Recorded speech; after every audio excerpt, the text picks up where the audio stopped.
MINISODE. Miles and Andrew And Miles. talking about sports. Yeah! Welcome to the second ever Minisode. And today we are going to be recapping the wild NBA trade deadline. So, Miles, are you ready for it? I'm ready, Andrew. Let's get this going. All right, we're starting off with a big one. We're going to start off with the Luka Doncic trade, where the Dallas Mavericks trade Luka Doncic, Maxi Kleber, and Markieff Morris to the Los Angeles Lakers for Anthony Davis, Max Christie, and 2029 first-round pick. Yeah, I think the Mavericks are arguably one of the stupidest teams ever. You don't trade a 25-year-old point guard who has been phenomenal, went up for MVP last year, and is really one of the few good things about your team. And now that he's gone, I'm thinking, hey, the Lakers might not be awful now. With getting Anthony Davis off, I think Luka is going to be so much more impactful for that team, and I'm really excited to see what all happens with that. I think Anthony Davis, he got hurt in his debut. Seems that it's not too serious though, but there's been protests outside of the Maverick Stadium, and it's been crazy down there in Dallas. Yeah, I agree. The second trade we're going to move on to is the first three-team trade of the episode. The Sacramento Kings are going to trade De'Aaron Fox to San Antonio and Kevin Huerter to Chicago. Chicago is trading Zach LaVine to Sacramento and a 2025 first-round pick to Seattle, and they're receiving it from Sacramento, which is the pick they traded to for DeMar DeRozan. And finally, the San Antonio Spurs are trading Zach Collins and Trey Jones to Chicago. Yeah, I think the DeMar DeRozan Zach LaVine reunion is gonna be sweet. I love De'Aaron Fox and the Victor Wembanyama matchup. Obviously, Chris Paul's been doing fairly well for his age, but I think they needed a guy to be their future at that position, and I think the Spurs made a very good move there. All right, and now the next trade is going to be the Brandon Ingram trade. New Orleans trades Brandon Ingram to Toronto for Bruce Brown, Kelly Olynyk, and a first-round pick, no named year, and a second-round pick, again, no named year. Listen, I know Brandon Ingram was going to get traded, and I understand the Pelicans move. The thing I don't understand is the Raptors move. I think that the Raptors, there's no one who's going to save that Raptors team. So I don't get why they're trying to push it. Why, you're not going to win. And Brandon Ingram, to me, you don't build a team around him. Yeah, I agree. And the Raptors, ever since they traded Pascal Siakam away, and then they immediately went out and got guys like Jacob Poeltl.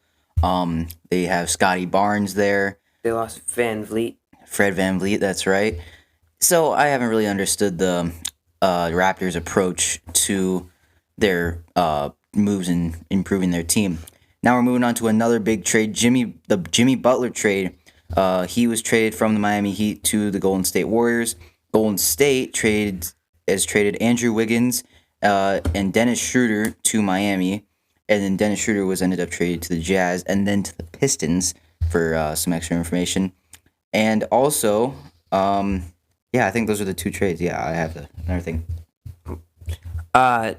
Jimmy Butler obviously had a really good debut, 25 points. He's been suspended, so we didn't really know what to expect with him on the new team, but I love what I'm seeing.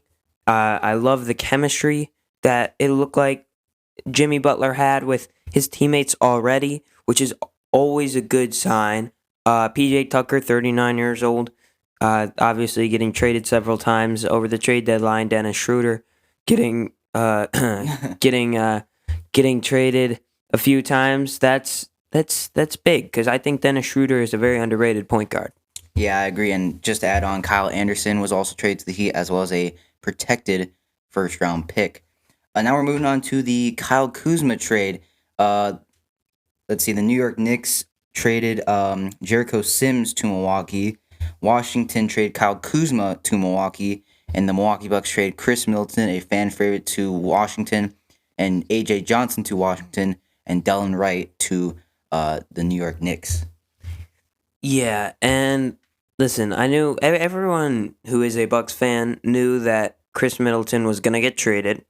It was an obvious thing, even though he's had like we wouldn't have won the finals without him, and we wouldn't have gotten where we got in the playoffs without him. But him not being able to stay healthy has been a huge factor. And everyone's hating on the Kyle Kuzma trade. Listen, he's a big personality. He's struggled this year, but you look at his stats. He averaged around 20 points per game for the last 3 years. So I really do like this trade. He's in his past 2 games with the Bucks, he's averaged around 15 points, which fine with me. Like I'm okay with that. And the only thing I'm not super stoked about is the AJ Johnson going to the Wizards. I understand the Wizards wanting him. He's 20 years old. He was in the Australian Pro League. He was the Bucks' first round pick. Very good. Yeah, and I mean I understand this move though because the Bucks are playing to win. They can't be in anywhere near rebuild because of Giannis and Dame are in their last few years on this team. We can even say Brook Lopez. So once those two are gone, then you can expect to see the Bucks hauling in picks and doing everything they can to get young guys. Yeah, I agree. And shout out to Chris Middleton for his incredible career with Milwaukee Bucks. Thank you for your service. But before we go, Chris Middleton, if you're listening to this, a few years ago I saw you at Menards. Just wanted to say hi. All right, continue. All right, we only have a few more trades left to go, and this next one's a little bit of a big one that's kind of was completed on Thursday, but has moved all the way into Sunday. The Lakers traded guard Dalton Knecht to the Charlotte Hornets. Cam Reddish was also in that trade for a 2031 unprotected first-round pick and a 2030 pick swap with the Hornets, and the Hornets traded center Mark Williams. Now, however, that trade fell through earlier this morning after it was announced that the Hornets failed to meet an agreement as part of the deal, and Mark Williams was also discovered to have failed a physical. So now that trade has been rescinded. What is your thought on that? Well, actually, I believe the part of the deal was that Mark Williams failed the physical, which is why it got called back. I loved this trade for both teams. This is one of the very few trades where I liked it for both sides. I think, Mark Williams would have been the future of the center position of the Lakers. He would have been a great fit. He was averaging around 15 points per game. And he was 23 years old, 7 feet. I was super excited to see that. I was also excited to see Dalton Knecht because I wanted to see him in the Hornets jersey, part of that kind of rebuilding team, that he would have gotten more playing time than what he's going to get now with the Lakers. Now that they have Luka, they have Austin Reeves, who just had a 45-point night. So I think the person getting affected the most by this is Dalton Knecht, and the fact that his playing time is going to be slashed. He would have had a future with the Hornets, and I don't know where the Lakers go from here now that all they have is Jackson Hayes. Yeah, I agree, and it's tough for Dalton Knecht and the Lakers not getting Mark Williams, but it's overall would have been a great trade for both sides. And the final trade is one that's kind of close to home for the Bucks fans. The Bucks traded Marjon Beauchamp, the first round pick in 2021, I believe, or 2022. Can't remember when exactly, to the Los Angeles Clippers for former first round pick of the Milwaukee Bucks, Kevin Porter Jr. What is your thoughts on this? Love it. The Clippers are so dumb. This is a great trade. Kevin Porter Jr. Obviously struggling a little bit. He's under investigation. But it was a 1-for-1 deal. And Marjon Beauchamp has barely played, and that's not because of injuries. I don't really know what's going on. I wanted to see Beauchamp play more, but he didn't get a lot of time.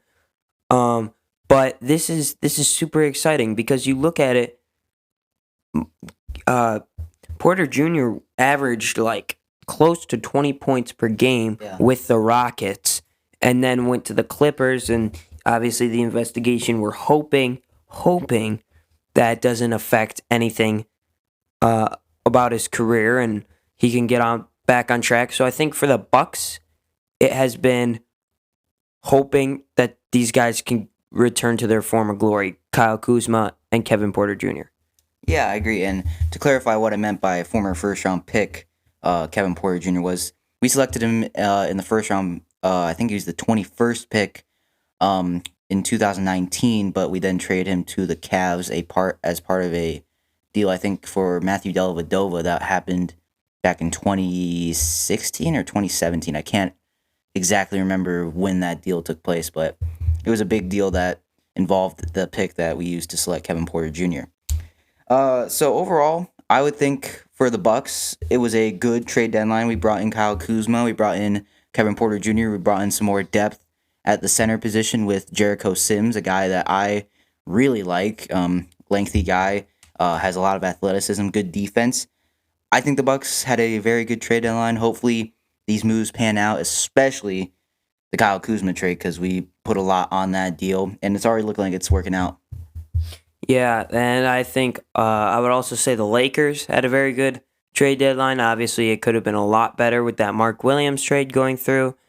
I don't know who else really had a good trade deadline. I can tell you that the Mavericks did not have a good trade deadline. No. They did also trade Quentin Grimes to the 76ers, and we both agree that it was a dumb move. We didn't cover it because we don't really believe that was like a humongous trade. No. In retrospect, we probably should have, but it's still a very big trade. And I would say this season, trades have been crazy because we saw Julius Randle, Karl Anthony Towns get shipped early in the season. Dante DiVincenzo, Bucks should have never gotten rid of Dante DiVincenzo. That was so dumb. Yeah, because I think it was injury concerns because he was just coming off like a really bad ankle injury. I also argue that the DeRozan trade kind of set a tone for this season. So, trade deadline. Crazy. Not much more to say about it than that. But thank you guys so much for tuning in to this minisode, the second ever minisode. We hope you enjoyed. Please leave a follow on Spotify. Yeah. We hope to be up on YouTube soon. So please leave your comments of what you want us to talk about. Follow us. We'll tell you when we're on YouTube. We're trying to get on more platforms. And hope you enjoying the show. Also, look for polls in down below as well. All right. Thank you so much for listening. See you next time. All right. Bye, guys.